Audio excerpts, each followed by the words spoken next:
Morning students. तो बच्चों previous class में हमने आपको नेशनल इनकम के बारे में बताया, वो भी किस एंगल से बताया, किस पॉइंट ऑफ व्यू से बताया, तो फैक्टर इनकम के पॉइंट ऑफ व्यू से। गुड।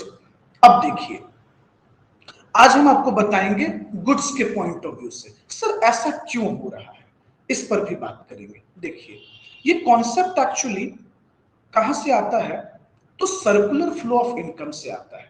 जरा ये भी आप समझ लीजिए, बड़ा अच्छा पॉइंट है, प्रॉब्लम ही सब शॉर्ट आउट हो जाएगा। Sir circular flow of income, sir मतलब क्या है? देखिए बच्चों, होता क्या है बच्चों, जब इकोनॉमी में गुड्स और सर्विसेज की प्रोडक्शन होती है, सुनिएगा ध्यान से, स्क्रीन को देखते रहिएगा। जब बच्चों इकोनॉमी में गुड्स और सर्विसेज की प्रोडक्शन होती है, जब गुड्स और सर्विसेज बनाए जाते हैं, तो बच्चों उस गुड्स और सर्विसेज का कोई ना कोई वैल्यू होता है, जाहिर सी बात है। तो जो लोग उस प्रोडक्शन एक्टिविटी में इन्वॉल्व होते हैं, उनको बदले में क्या मिलता है? इनकम। अब तुम सोच रहे हो कि सर इनकम कैसे मिलेगा? अरे भाई साहब, किसी को रेंट मिला, किसी को इंटरेस्ट मिला, किसी को क्या बोलते हैं, प्रॉफिट मिला। हाँ सर बिल्कुल। तो इनकम तो है ना, चाहे वो किसी भी रूप में है, किसी भी नाम से है, इनकम तो है। अब वो इनकम जब ये लोग वापस खर्च करते हैं, इकोनॉमी में एक्सपेंडिचर करते हैं, खर्च करते हैं, तो ये पैसा वापस कहां पहुंच जाता है? प्रोड्यूसर के पॉइंट, प्रोड्यूसर के पास। तो सर जो हम लोग एक कहावत कहते हैं कि दुनिया गोल है, पैसे घूमती है, क्या ये कहावत सही है इकोनॉमिक्स के अकॉर्डिंग? बिल्कुल सही है बच्चों। जो इकोनॉमी में प्रोडक्शन हुआ, वहां से जो इनकम बना, वो किसी और के पास पहुंचा। उस इनकम को वो लोग जब खर्च करते हैं एजुकेशन पे, शेल्टर पे, फूडिंग पर, इलाज पर, हेल्थ पर, हॉस्पिटल्स पे, बुक्स पे, कपड़ों पे, दवाइयों पर, तो ये पैसा वापस प्रोड्यूसर के पास पहुंचता है। इसका मतलब कि सर नेशनल इनकम को भी हम तीन पॉइंट ऑफ व्यू से पढ़ सकते हैं, गुड्स के पॉइंट ऑफ व्यू से, इनकम के पॉइंट ऑफ व्यू से, एक्सपेंडिचर के पॉइंट ऑफ व्यू से। तो ये जो नेशनल इनकम का तीन कॉन्सेप्ट आया है ना बच्चों, वो यहीं से आया है, सर्कुलर फ्लो से। तो अभी मैं आपको सर्कुलर फ्लो बहुत नहीं बताऊंगा, मोटो ये था कि मैं नेशनल इनकम तीन पॉइंट ऑफ व्यू क्यों कह रहा हूं, ये बताना मेरा मकसद था। इसके बाद हम सर्कुलर फ्लो आपको डिटेल में बताएंगे। तो पहले वापस चलते हैं नेशनल इनकम पर। चलिए, तो सर ये नया कंटेंट है नेशनल इनकम का। हाँ बच्चों, ये न्यू पॉइंट ऑफ व्यू है, सुनो ध्यान से। सर इस डेफिनेशन में कह रहा है कि national income is also defined as sum total, क्या बच्चों? Sum total of market value of final goods and services. Sir मतलब इकोनॉमी में जो गुड्स प्रोड्यूस हो रहा है, जो कमोडिटी प्रोड्यूस हो रही है, जो वस्तुएं बन रही हैं, उसका मार्केट वैल्यू को जब हम सम टोटल करेंगे, ओके, वही नेशनल इनकम है। अब आपको बड़ा अजीब लग रहा होगा, सर वो कैसे नेशनल इनकम हो सकता है? इमेजिन करो, चलो सुनो, देखो मैं समझाता हूं, ध्यान से मेरी बात को समझो बच्चों। मान लेते हैं कि हम लोग जो चिप्स का पैकेट कंज्यूम करते हैं वो 10 रुपए का है, ठीक है? ऐसे लाखों कमोडिटी है। हाँ, वन वन शुरू करते हैं समझने के लिए बच्चों। इस तरह की एक पैकेट है, और मान लो इकोनॉमी में लाखों पैकेट प्रोड्यूस हुए। फॉर एग्जांपल समझ लो, मतलब काल्पनिक एग्जांपल है, समझ लो। मान लो 1 लाख पैकेट बना, तो इकोनॉमी में टोटल जो चिप्स बना, उसकी वैल्यू कितनी हो गई? 10 लाख रुपीस। हाँ सर बिल्कुल बच्चों, ऐसे लाखों वस्तुएं बनती हैं, फोन है, दवाइयां हैं, कपड़े हैं, बहुत सारी चीजें हैं, लाखों चीजें बनती हैं, और उस लाखों चीजों की कोई ना कोई कीमत होती है। तो अब सोचो, पहले तुम एक चीज से समझो। तो मान लो कि हमारे इकोनॉमी में टोटल जो चिप्स बना, उसकी कीमत 10 लाख रुपीस है। एक इमेजिनरी एग्जांपल लो। अब बच्चों यही 10 लाख ना सबके पास जाएगा। अब वन पर वन आप सोचो, देखो जिसने अपना रिसोर्स प्रोवाइड किया, उसने रेंट लिया कंपनी से, जो उस फैक्ट्री में काम कर रहे हैं उन्होंने वेजेस लिया। हाँ सर, बिल्कुल। इसी पैसों से बच्चों आपको जिसने कैपिटल दिया, आप उसको इंटरेस्ट देते हो। जो ऑनर है वो क्या ले रहा है? प्रॉफिट। बच्चों, जो डीलर इस बिजनेस में इन्वॉल्व हैं, आप उनको भी तो शेयर दे रहे हो। हाँ सर। बच्चों, जो होलसेलर इसमें इन्वॉल्व हैं, आप उनको भी तो पैसे दे रहे हो। जो रिटेलर इन्वॉल्व है, इसी पैसे से ना आप उनको भी दे रहे हो। इमेजिन कीजिए बच्चों, और इन सभी चीजों के बीच जो आपका रॉ मटेरियल सप्लायर है, जो आपकी कंपनी को रॉ मटेरियल दे रहा है, रॉ मटेरियल दे रहा है, समझ रहे हो, उनके पास भी तो यही से पैसे जा रहे हैं। इसका यह मतलब हुआ बच्चों, इकोनॉमी में जितना वैल्यू का गुड्स बनेगा, जितना ज्यादा वैल्यू का गुड्स बनेगा, उतना ज्यादा पैसे लोगों के पास जाएंगे। इमेजिन करो बच्चों, अगर यही चिप्स 1 करोड़ का वैल्यू रखता हो, तो 1 करोड़ इतने लोगों तक गया। अच्छा बच्चों, सिर्फ यही तो नहीं है। आप सोचो, इस पूरे बिजनेस में जो लोग अपना ट्रांसपोर्टेशन दे रहे हैं, वो भी तो पैसे कमा रहे हैं।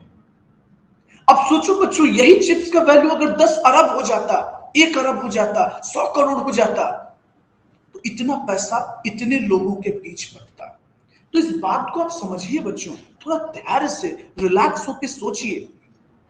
किसी भी इकोनॉमी में जितना ज्यादा से ज्यादा गुड्स बनता है, या यूं कह लीजिए, जितना भी गुड्स बनता है, जितनी भी वस्तुएं बनती हैं, जितना भी सर्विस बनता है, उसका जो मॉनेटरी वैल्यू होता है ना, गुड्स की बात नहीं कर रहे हैं, उस गुड्स के पैसे की वैल्यू की बात कर रहे हैं। जितना भी वैल्यू बनेगा, वो वैल्यू लोगों तक पहुंचता है, क्योंकि हर इसमें इन्वॉल्व है रिटेलर, होलसेलर, डीलर, प्रोड्यूसर, मजदूर, रिसोर्स का मालिक बैठा है।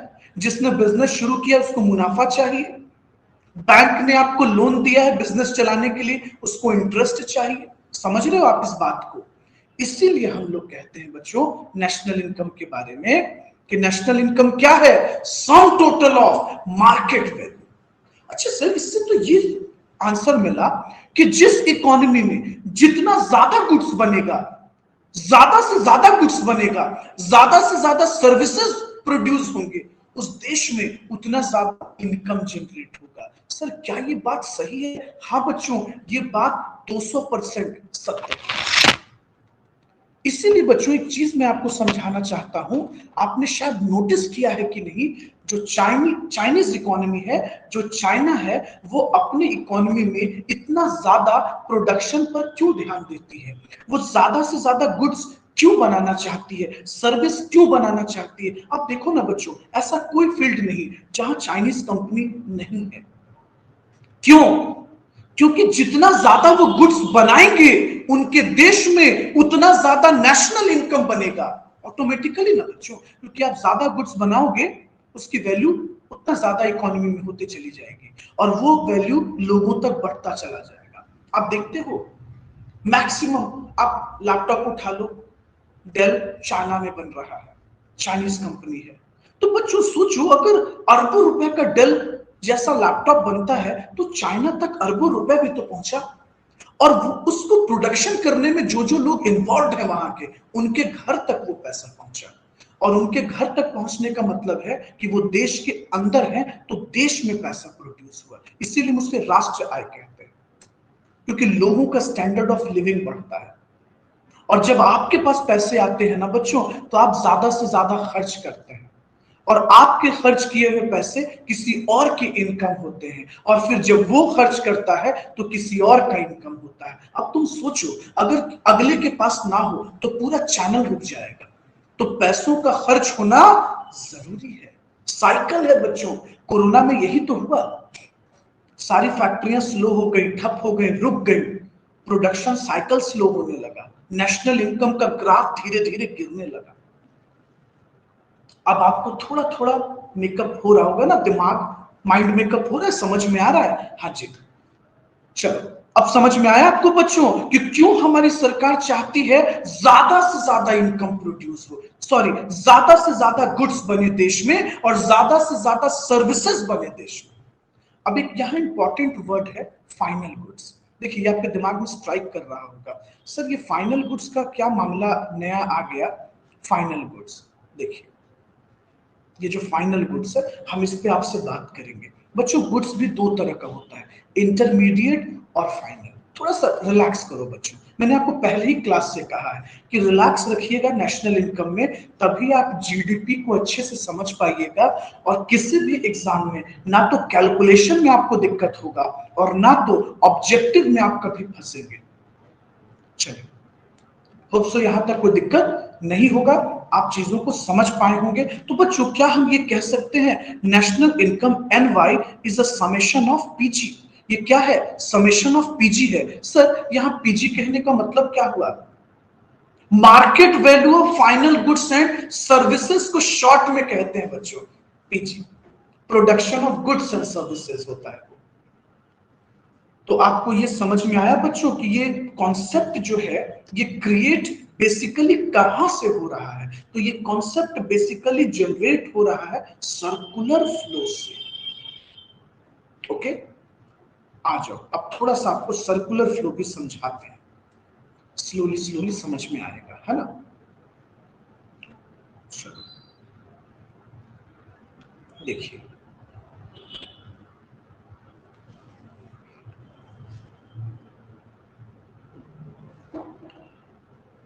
अब सर्कुलर फ्लो क्या है।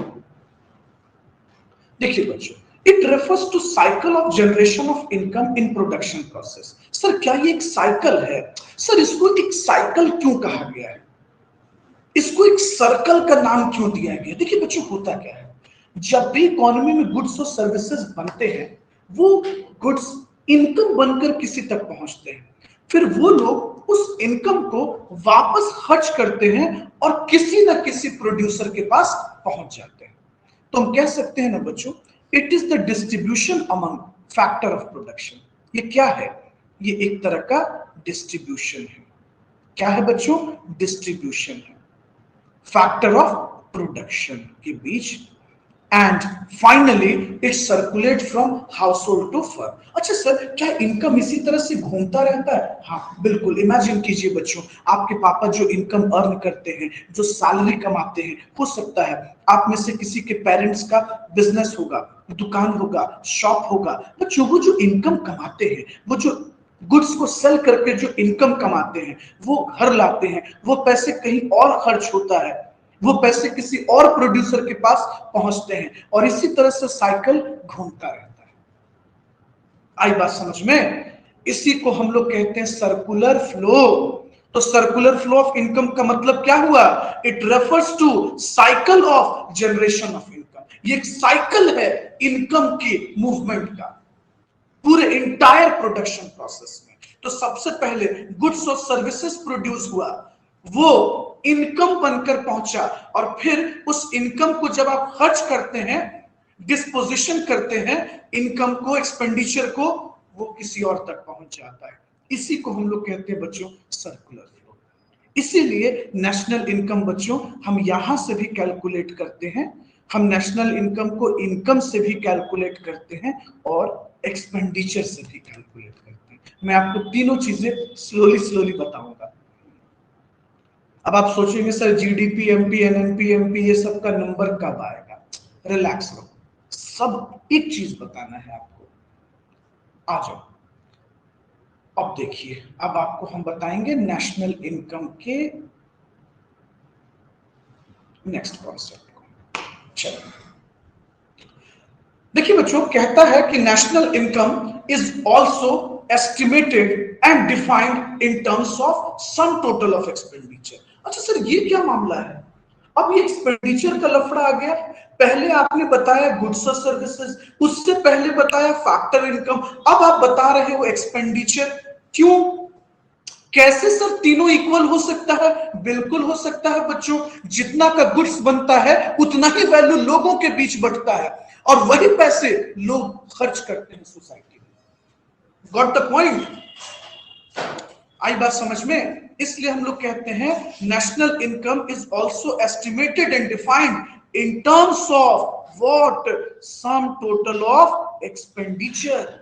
हम लोग जो फाइनल गुड्स और सर्विसेज पर जो टोटल एक्सपेंडिचर करते हैं, जो पैसों को खर्च करते हैं, वही क्या है? National income. तो सर ये कहा जा सकता है क्या कि national income is a summation of C plus I? हाँ बच्चों, सी का मतलब कंजम्पशन एक्सपेंडिचर, आई का मतलब इन्वेस्टमेंट एक्सपेंडिचर। तो देखिए, नेशनल इनकम का 3 एक्सप्रेशन है बच्चों। हम लोग कह सकते हैं जो नेशनल इनकम शॉर्ट में, देखिए बच्चों, बहुत बार नेशनल इनकम को एनआई भी कहा जाता है। ये होता है बच्चों शॉर्ट फॉर्म, और एनवाई होता है सिंबॉलिक फॉर्म। इकोनॉमिक्स में इनकम को वाई से डिनोट किया जाता है। तो national income is the summation of PG, मतलब production of goods and services. National income is a summation of FY. FY का मतलब फैक्टर इनकम, जो मैंने आपको प्रीवियस क्लास में पढ़ाया। National income is a summation of CI. CI का मतलब consumption expenditure and investment expenditure. ये इंटायर कॉन्सेप्ट कहां से आ रहा है बच्चों? यही तो हम आपको समझा रहे थे कि ये इंटायर कॉन्सेप्ट जो इकोनॉमिस्ट लोगों ने बनाया है, वो बनाया है सर्कुलर फ्लो से। कहां से बनाया है? सर्कुलर फ्लो से। होप सो यहां तक आपको बातें समझ में आई होगी। तो आप पहले इतना नोट डाउन करो, फिर हम आपको नेक्स्ट क्लास में स्लोली स्लोली रिलेटेड एग्रीगेट समझाएंगे, जीडीपीएमपी बताएंगे, जीएनपीएमपी बताएंगे, एनएनपीएमपी बताएंगे, एनडीपीएमपी बताएंगे। हर एक चीज स्लोली स्लोली डिस्कशन करते जाएंगे। तो फिलहाल ये आपको नेशनल इनकम का मोटा मोटी हमने कॉन्सेप्ट समझाया। आप वीडियो को पॉज कर नोट डाउन कर लीजिए। ओके बच्चों, चलिए, थैंक यू एवरीवन।